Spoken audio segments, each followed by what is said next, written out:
Christianity. Um, One of the focal beliefs of Christianity is that Yahshua, or the Messiah, or Jesus has to be God. And I just want to say, I once believed this myself. I once believed that Jesus was God. I'm an ex-Trinitarian myself, so I understand why Christianity comes to these conclusions. But I just want to say a few general things about it. If you give the Bible an honest look, an honest study, and ask yourself, does the Bible ever explicitly say that Jesus is Yahweh himself? If the Bible nowhere says this, then why do you believe it? This is something that I had to come to terms with. I had to ask myself, am I believing this because it's really written, like literally spelled out? The Father, Yahweh, Jehovah, as a lot of people like to call him as well, God gives complete, explicit statements that he is God. He is not shy about it. He was not shy about it whatsoever throughout the Hebrew Bible, also known as the Old Testament. Isaiah 44:24. I mean, look at that verse. He says, I am Yahweh who made all things, who stretched out the heavens alone. He said he did it by himself. First verse of the entire Bible. In the beginning, God created the heavens and the earth. Now, I know a lot of people in Christianity are willing to go so far to try to make him God that you're willing to take passages and just twist and grind them up and to say something that it doesn't say. You take Elohim, and the fact that Elohim is a plural Hebrew word, and you profess that was done intentionally, specifically to show that God is not one person but three. You say that there are three distinct gods yet one, which is a contradiction. And then you get upset at someone else if they don't accept that, which is nonsensical. Elohim is it is a plural word in Hebrew, but there's places in the Bible where other words are used in its plural sense as well, and it was not even speaking about God. There's a verse where Abraham is referred to as master, and the word that is called master is a plural word. It's the plural word for master or Lord. So am I to believe that Abraham is more than one Abraham as well? There's no consistency in these arguments. You're even willing to take Deuteronomy, 6:4. Hear, O Israel, Yahweh our God, Yahweh is one. This is the Shema, it's the creed of Israel. It was, their focal text. Yahshua said it was the most important commandment, and you're willing to take one there, which is Ehad, and say that one there implies a compound unity. Even though there's a place in the Bible where that same word, Ehad, was used to say that God made the mountains and the moons and stars or whatever on whatever is one of those days in Genesis, and referred to this particular day as one day, and the one there is Ehad. By one, did he mean more than one day? Is there anything in the text that suggests at all that he's saying it's a compound unity? No, but you're willing to inject this into the text.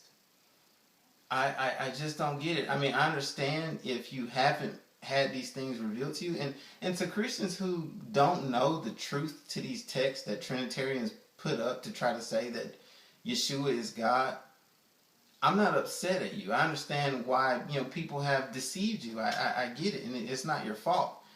But to those that know the truth about these particular passages and what they really mean, and they still insist that Yahshua is Yahweh, then at that point, I mean, have you not crossed the line between deceived to deceiver, deceived to self-deceived?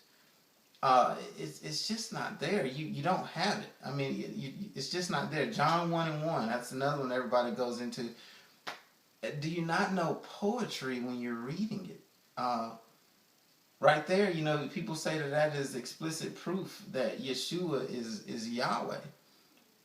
But have you taken the time to look up the word logos? And if you have you honestly taken that definition in its pure sense and applied it to the text? Where in the definition of logos does it say divine son? It doesn't. The general theme of that is it is in use of respect to the mind alone. So when you take that, how do you get that? You have the other verse in John's first gospel where it says that he was in the beginning and through him all things were created. Not one thing was made that was made. But here's something you may not know. Prior to the King James Version, no English Bible had it as he. That Greek word was translated properly as it. Why was it changed? And why are you putting it up now as proof?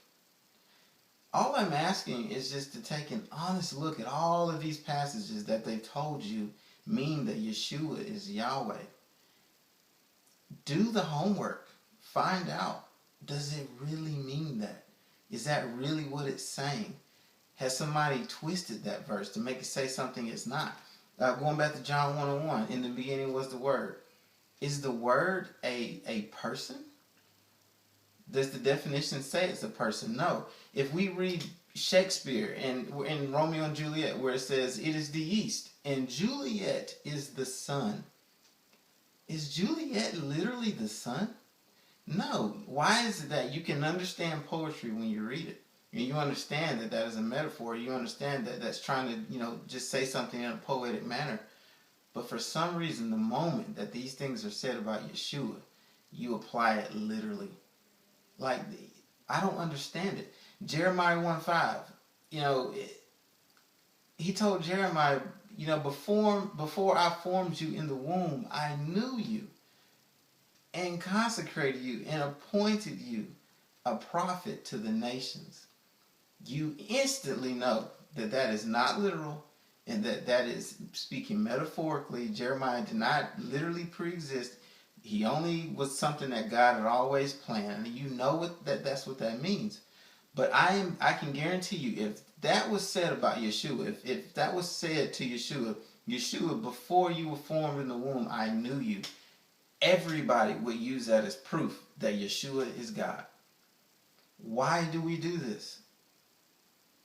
Why do we do this? Do we not understand how serious it is when we take a man and elevate him to be the creator of the universe, the almighty Yahweh? And I'm telling you, any verse that a Trinitarian shows you that says that Yahshua is Yahweh, it's a lie. Whether that person knows it or not. That person might not be aware of what is actually going on in that verse. He might be deceived by someone else, but it is a lie. There's no proof in the Bible that nobody ever says Yahshua is Yahweh. It just never happened. It's something that's implied into the text. Yahweh was very, very open about who he was throughout the entire Hebrew Bible. Yet for some reason, nobody wants to say that Jesus is Yahweh directly. We want to infer it. Before Abraham was, I am, ego in me. Have you ever gone to the Greek Septuagint to see if God told Abraham, therefore say to them, ego e me has sent me? Because I hate to tell you this, he didn't. He did. He said, ego e me ho on. I am the being. That is what is in the Greek. It's just not true. It's just not true. In the very next verse in Exodus 15, he gives his name. He says, I am Yahweh. He gives it right there. Gives it to you. There's the divine name. I just don't understand. And then when Moses and Aaron went to go see Pharaoh, did they go to Pharaoh and say, ego e me has sent me? Did they call and say, I am has sent me to you? Check that. No, they didn't say that. They said, Yahweh has sent me to you. I just don't understand why we're doing this. It is so serious. It is delusional. It is just flat out delusional. And I just don't get it. I just don't get it. I'm asking you to just be honest about what the text says. He doesn't have to be Yahweh. He's not Yahweh. Yahshua sits on the throne of David. David sat on the throne of Yahweh. Is David Yahweh because he sat on the throne of Yahweh? No, but I can guarantee you Jesus, he sits on the throne of Yahweh. Everybody's going to say, well, then he's Yahweh himself. Why do we do this when it comes to Christ? Like everything about him, we can't wait to say that he is Yahweh. Look at the Pharisees. You know, you have John 5:18. John says, for this reason, the Pharisees wanted to kill Jesus, or plotted to kill him, because not only did he break the Sabbath, but because he called God his own father, making him equal with God. And then people use that and then say, see, sir, speaking to me or any other person, they say, see, that proves that, you know, Yahshua is God. You know, who can be equal with God? Well, first off, there's two parts to that. Did Yahshua break the Sabbath? No. If you're going to say he literally broke the Sabbath, then he sinned. And we have a really big problem in our hands if that's true. So they were already wrong about the first clause. And the second clause was, because Yahshua said that Yahweh is his father, they take that and just twist it up and to mean that he's literally Yahweh himself or equal with Yahweh. They just wanted to kill him. And then here you are agreeing with these people. Like Jesus said that they are liars and their father is the devil. And you are using their testimony to prove something. It's absurd. I mean, I'm not saying this, you know, to try to put down Christianity. I'm just asking you to think about what you're doing. I don't understand it. I don't. And John was not agreeing with the Pharisees there. John was merely stating what the Pharisees thought. But people are making out like John was saying it himself. Do you think John thought that Yahshua broke the Sabbath? I mean, it's reading comprehension. Just pay attention to what you're reading. Stop trying to input Yahshua is Yahweh into every single thing you read. He's not. He was a man. All right, he was a man. He was the chosen one. He was the Messiah. He's the king. He's all of that. But he is not Yahweh. He many times said all the things that he was. And just notice he never said he was Yahweh. So, you know, any verse that you come across that makes you scratch your head, you know, how can it be if Yahshua is not God? I'm telling you he's not. You just need to just look for the answer. I just want to tell you something about myself. I used to think that Paul was a false prophet. Why? Because Paul in Ephesians 2:8 said that people are saved by grace, not by works. So no man may boast. And because every Christian threw that in my face when I said that what you do matters to Yahshua and to Yahweh. They threw that verse in my face. And then I have Yahshua saying that he's going to reward you according to what you have done. Or, you know, your deeds matter. I mean, so many times, you know, why do you call me Lord, Lord, and do not do what I say? All of these things where he's explicitly saying that what you do and how you behave matters. But I've got Christianity throwing Ephesians 2:8 in my face. And so I was like, it just doesn't agree. Maybe Paul's not true. And I actually felt that he wasn't for quite a while. Until I realized that Paul was talking about the Mosaic law. And if I would have just had one Christian to say that to me, sorry, hold on a second here. Ephesians 2:8 is about the Mosaic law. He was talking to Gentiles who didn't serve the Mosaic law. He was saying that they're not saved by it. They're saved by the grace of Yahweh. That would have clarified the whole matter. But nobody gave me that info. You know, it wasn't until I read an online book called The Gospel You've Never Heard. It was a book that I read online. It's free. I'll leave a link for it in the video. But it gave me an Old Testament perspective on what was going on in the New Testament. And it clarified the whole matter. I didn't have anybody in Christianity help me understand. I couldn't read the text and get it. I'm just saying there's always an answer out there to these things. And so if you think Yahshua is Yahweh, he's not. He is just not. It's just delusional, and it's very serious. What you're doing is so serious. And so I'm just pleading with you. You know, please just do your homework, all right? And realize that he's not Yahweh. Stop trying to force every text to say something it's not. You're twisting people's words up to say something that they're not saying. I'm telling you, if someone wanted you to believe that the Holy Spirit who was moving these men to write, you know, the Bible, if they wanted you to believe that Yahshua was God, that he was Yahweh himself, or that he was three persons yet one, even though that is completely contradictory, it's an oxymoron. But if they wanted you to believe that, they would have said it. He's not going to abandon you to just sit here and come up with all these philosophical theories on your own. He would have said that. Do you think God led the Israelites all these years, back from the very first book of the Hebrew Bible all the way up to Malachi? Do you think that he intended for these people to believe that he's just literally one being, one spirit, when all along he was three? Do you seriously think that? He misled Israel to believe that he was one when he's actually three in one. Do you believe that? When that teacher of the law asked Yahshua about the greatest commandment, and Yahshua said that, the Shema, Hear, O Israel, Yahweh our God, Yahweh is one. When he said that, knowing that this Jew believed that Yahweh was one and not three, and had no concept of a Trinity or any of this in their head whatsoever, why would he let that guy continue to believe that, knowing that it's not true? Jesus said, for this purpose I have come into the world, to bear witness to the truth. He who is of truth listens to my voice.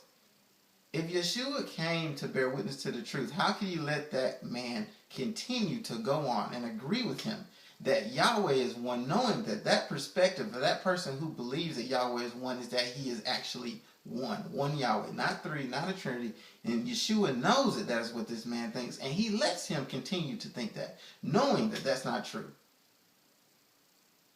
There's so many problems with that. So I'm just pleading with you to think about what you're saying. I mean, you're taking the sacred Shema and trying to input a three-man triune God into it.